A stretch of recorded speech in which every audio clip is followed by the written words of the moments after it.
All right, everyone, get ready. Because we're going deep today on something pretty interesting and maybe a little unexpected. Yeah, could be controversial. Hmm, maybe a little. I guess Hmm. you could say that. We'll see. So we're diving into this article from marriage.com. And the title is kind of what got me, it's pretty bold. It says, couples who argue love each other more. Definitely an attention grabber. Yeah, and growing up, I always kind of had this idea that never arguing meant things were good, you Yeah, know? like peaceful and perfect. Exactly, peaceful and perfect. Ideal. But now this article's saying that if you argue a lot, you might actually be more in love. And I'm thinking, how does that even work? Yeah, it's not so much about the arguing itself. It's more about what it means when couples argue, like what that says about their dynamic. Okay, so it's like a deeper meaning kind of thing. Right, and it's about feeling comfortable enough to be completely yourself. The good, the bad, all of it. Yeah, it's like with my best friend, we can get into it sometimes, disagree, and it's fine. Exactly, because there's that trust. And they're not going to just disappear because you had a disagreement. Right, but with someone you're not as close to, you're probably less likely to even bother arguing. Yeah, exactly. And the article talks about this. It calls it moving from the honeymoon phase to a more authentic state. The honeymoon phase, right, when everything's all sunshine and roses, Exactly. but then reality sets in. So is that what this is about, like getting real with each other? Yeah, and that can be a good thing. It shows you're moving to a deeper level. But the thing is, sometimes it can also be a slippery slope, right? True. So how do we know when the arguing is actually healthy and not a sign that things are going downhill? Yeah, how do we know if it's too much?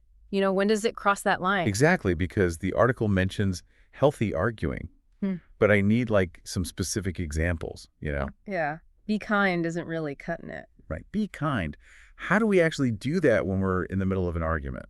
Okay, so one thing that really helps is focusing on understanding your partner's perspective, even if you don't agree with it. Oh, okay. So instead of being like, you're wrong, it's more about saying something like, I get why you're frustrated because, Exactly. okay, so even though you might not agree, you're at least acknowledging their feelings. Right. And the article also talks about the importance of active listening. Oh, yeah, like really tuning in to what they're saying Instead of just planning your next comeback.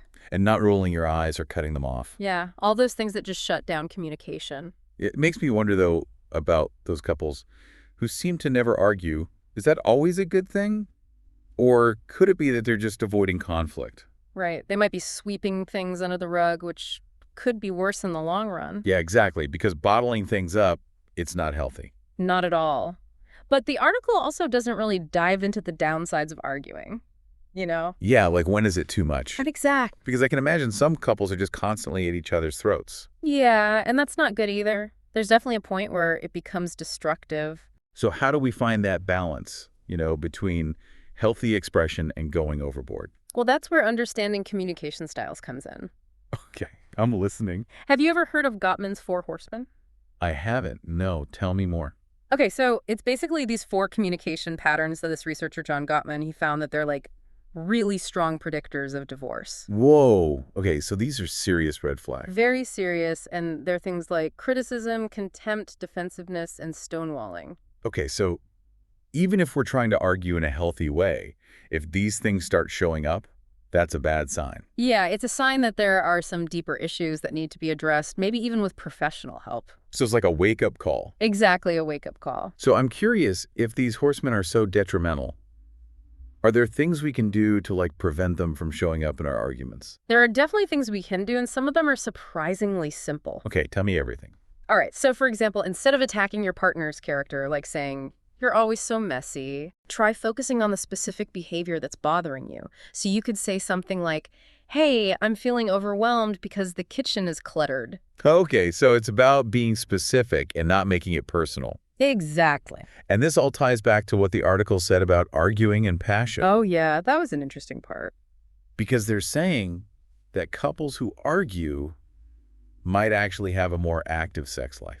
That's what the article suggests. And I'm like, wait, what? So arguing leads to more action in the bedroom. Well, some researchers think that the heightened emotions and that adrenaline rush from an argument can actually increase arousal. So making up could be literally physically enjoyable. Potentially. This is blowing my mind. But it's not just physical. Arguing can also bring you closer emotionally, even if it seems counterintuitive. Okay, I need you to explain this one because I don't quite get it. Well, think about it. When you argue with someone, you're showing them your true self, warts and all. You're not holding back. Exactly. So it's like you're saying, hey, I trust you enough to show you this side of me. Exactly. And that trust is essential for a strong and lasting relationship because it creates that foundation for intimacy. Wow. Okay, so maybe arguing isn't always a bad thing. Maybe not, but we also need to talk about the flip side.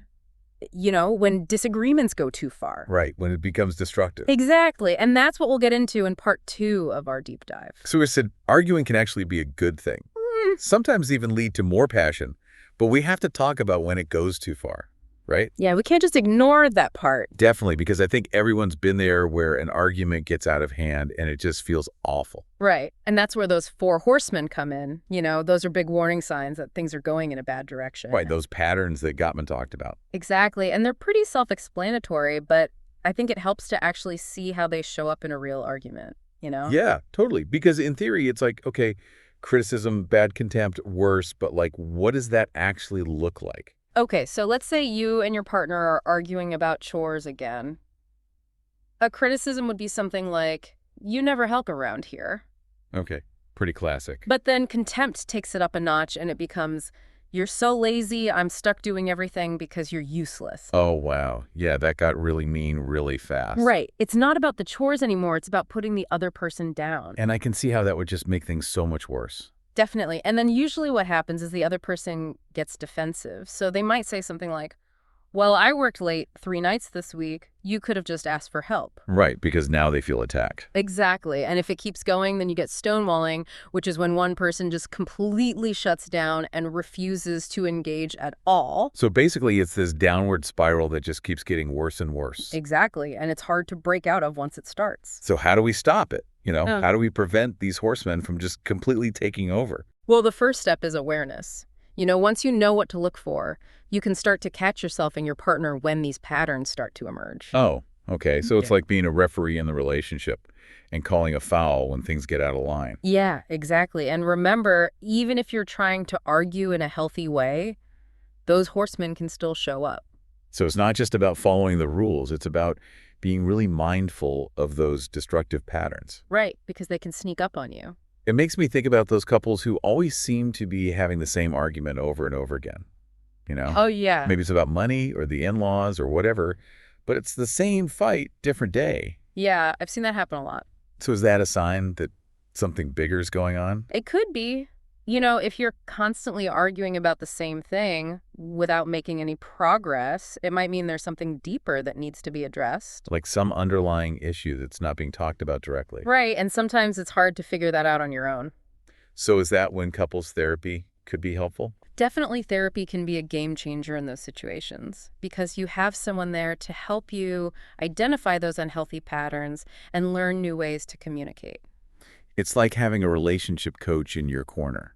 Exactly. And I know some people might see therapy as a sign of weakness or failure, but I think it takes a lot of strength to admit that you need help. I agree. It shows that you're committed to making the relationship work.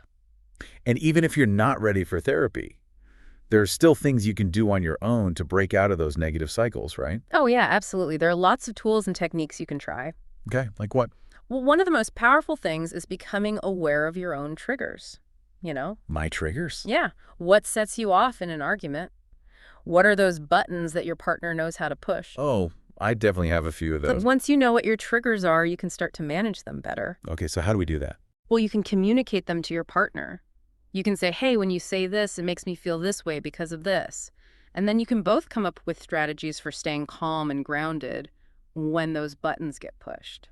So it's about taking responsibility for our own reactions instead of blaming our partner for making us angry. Exactly. It's a shift from blame to understanding.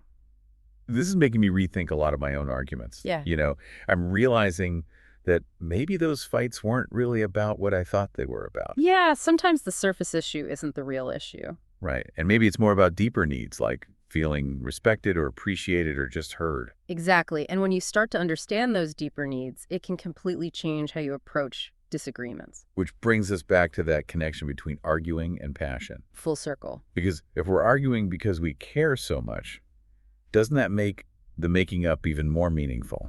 It definitely can. When you've worked through a tough conversation and acknowledge each other's vulnerabilities, that can create a really powerful sense of intimacy. So maybe those couples who never argue are missing out on something. They might be avoiding conflict, but they're also missing out on the chance to really see and be seen by their partner.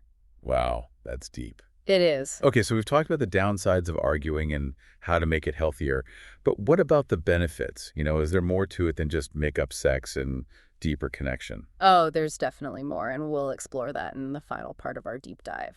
So we've talked about when arguing is bad and how to do it better, but what about the good stuff? Hmm. Is there actually scientific proof that couples who argue have better relationships? There is some research that backs that up. Actually, studies have shown that couples who can work through disagreements well tend to be happier in their relationships and less likely to break up. So it's not just about feeling closer right after an argument. Yeah. It actually makes the relationship stronger overall. Right. It's about building that resilience together. It's like those couples who have been together forever and they just seem to get each other, Yeah. they can handle anything. Yeah, like they have their own secret language. Exactly. Maybe all those years of arguing, of figuring out how to fight fair, actually made their bond unbreakable. It's a nice way to think about it. It really is. And it makes me wonder, all those times I've avoided bringing up tough topics with my partner because I thought I was keeping the peace. Hmm. Maybe I was actually missing out on a chance to make things better. Yeah, a lot of people think that never arguing means you have a happy relationship, but it's not that simple. Right. Because you could just be avoiding the hard stuff. Exactly. And real intimacy means being honest and vulnerable even when it's uncomfortable. And maybe those hard conversations are what help us see our partners for who they really are, with all their imperfections. And love them even more because of those imperfections. That's a really good point. It's not about finding someone perfect. It's about loving someone fully. Exactly. And realizing that disagreements are normal and they can actually make the relationship stronger. This has been such an amazing conversation. I feel like my whole view on arguing has been flipped on its head. I'm glad to hear that. It's not about winning or losing. It's about understanding and growing together. And don't forget, even when things get heated, try to see things from your partner's perspective.